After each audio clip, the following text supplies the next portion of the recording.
In this video, I'd like to talk about road safety. There is nothing official about this video, but I think I've got enough experience to talk about it.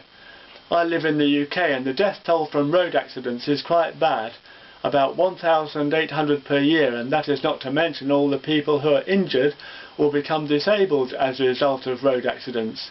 I haven't travelled in other countries very much, but I'm told that it is even worse elsewhere in the world.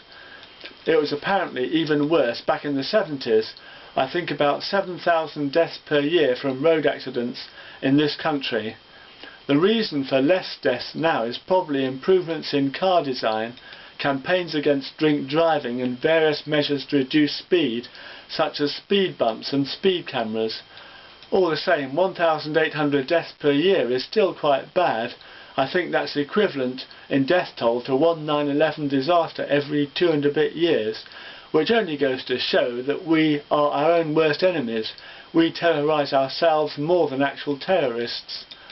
Excessive speed can obviously be dangerous. For example, you might go round a bend and immediately after the bend there is a car stopped waiting to turn right into a side turning or driveway. It often seems to be the normal thing to break speed limits, which much of the time does no use whatsoever, because you just catch up with the next queue more quickly at traffic lights or to give way at a junction or whatever. Also, many or most journeys are fairly short anyway, so the actual difference in time it makes is probably not very much in general. The attention of the authorities as far as road safety is concerned seems to be mainly focused on reducing speed. I'm not questioning that, but I think more attention needs to be given to the way people drive. For example, tailgating is very common. It seems to be nearly impossible to drive anywhere without being tailgated, unless you're on a side road quiet lane or you're driving late at night or sufficiently early in the morning, or unless you're lucky enough to have a slow driver behind you, or one of the few who believe in keeping his or her distance. Some motorways have signs saying keep your distance or keep 2 chevrons apart, but drivers don't usually pay any attention.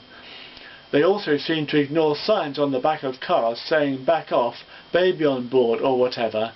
If you compare the stopping distance with the actual distances between cars, you can easily see what a big difference there usually is. At 30 miles per hour or 48 kilometers per hour, it is 6 car lengths. At 50 miles per hour or 80 kilometers per hour, it is 12 car lengths. And at 70 miles per hour or 112 kilometers per hour, it is about 22 car lengths. Some people seem to like to take risks and cut things fine all the time. Sometimes the level of congestion makes it genuinely difficult not to, but most of the time people could do things more safely if they only waited a bit longer. But a few seconds of their own time seems to be more important than either road safety or the convenience of others. They prefer to force others to slow down rather than drive properly themselves. On dual carriageways and motorways, as well as tailgating, they cut in much too soon after overtaking, thus forcing the other driver to slow down in order to be a safe distance behind. Some people often don't give way properly at junctions and roundabouts, which means either that other drivers nearly crash into them or they are forced to slow down.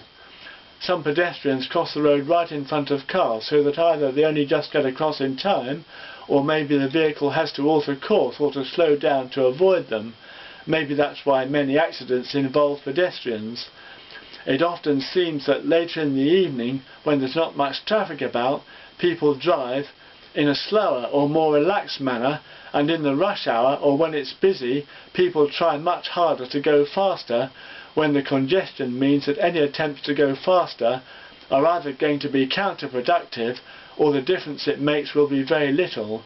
If people drove much more carefully and didn't try to rush so much, it would probably save a lot of time. At the moment, one can hardly switch on the traffic news without hearing about various accidents, and when there's an accident, of course, everyone going that way loses a lot of time being stuck in the queue because of the accident. So maybe if everyone had driven more carefully, it would have saved a lot of time. Obviously there are some good drivers, but what do you think?